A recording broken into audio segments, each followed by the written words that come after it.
Call to the member for Hughes. My question is to the Prime Minister. On Sunday the 12th of March, Caruso's Italian restaurant, an institution in the Sutherland Shire, was forced to close its doors permanently.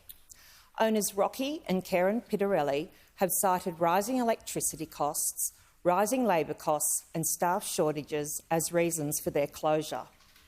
Prime Minister, why do Australian families and businesses always pay more under Labor? I give the call to the Prime Minister. I thank the member for Hughes for her question, and indeed it is very regretful that any small business closes.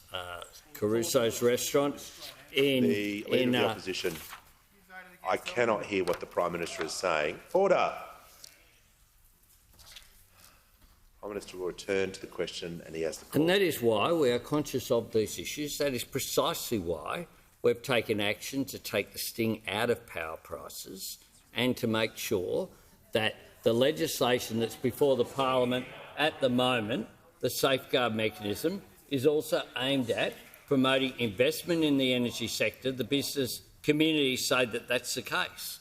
But I hope that the member for Hughes is also regretting voting against the $1.5 billion in direct bill relief. I hope that the member for Hughes regrets voting against price caps on gas. Fortunately, the Liberal representatives in New South Wales did vote for price caps on energy, along with the Labor opposition in New South Wales. The truth is that we were left with an energy grid built for the last century, 22 energy policies, and didn't land a single one. Not one. Not one. We are paying the price for a decade of neglect, but this government's determined to act.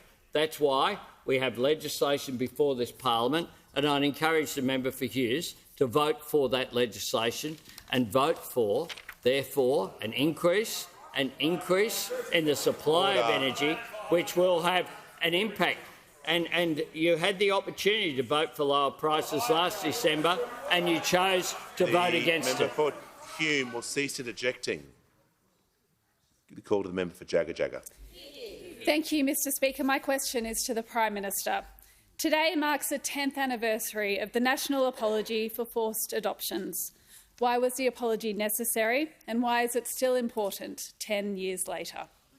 Call to the Prime Minister. Thanks very much, Mr Speaker. Well, 10 years ago today, on behalf of the government and the people of Australia, Prime Minister Julia Gillard said sorry to all those affected by forced adoptions. Tonight there will be a commemorative dinner at the National Portrait Gallery for those affected by these experiences. And tomorrow the Minister for Social Services will deliver a statement in the chamber. Mr Speaker, the national apology offered on the 21st of March 2013 was an honest, humble and long overdue acknowledgement of the harm and loss and grief and trauma inflicted on mothers separated from their children and children separated from their mothers. It hailed, as we do today, those affected who fought so hard for the justice they were due, and it recognised, as we do today, those who did not live to see the truth told. Mr Speaker, Prime Minister Gillard's speech also dealt unflinchingly, unsparingly with what drove and allowed that separation. In Julia's words, holding the mirror to ourselves, reflecting on the imagined moral superiority which inflicted its judgment and its cruelty on vulnerable people. Today again we remember their suffering and loss, and we reflect on a culture that enabled and facilitated the practice of denying mothers even a single moment with the baby that they had brought into the world. As Prime Minister Gillard said, they did not see their baby's face, they couldn't soothe his or her first cries, never felt her warmth or smelt her skin. They could not give their own baby a name. And this is not ancient history, not some distant tale from the vanished past. The Australians affected are with us still, from 2 generations. Mothers who, through the years, paused in quiet moments to think of a child who will be taking her first steps, or waving at the gate for his first day of school, or beaming proudly on graduation day. And children who were left uncertain as to how their path on life's journey began. Mr Speaker, today, a decade on, we pay tribute to all those who, in the face of decades of callous indifference, demanded that the people of Australia apologise for the harm that was done in their name. We remember those whose lives were cut short, who did not live to witness that moment of healing.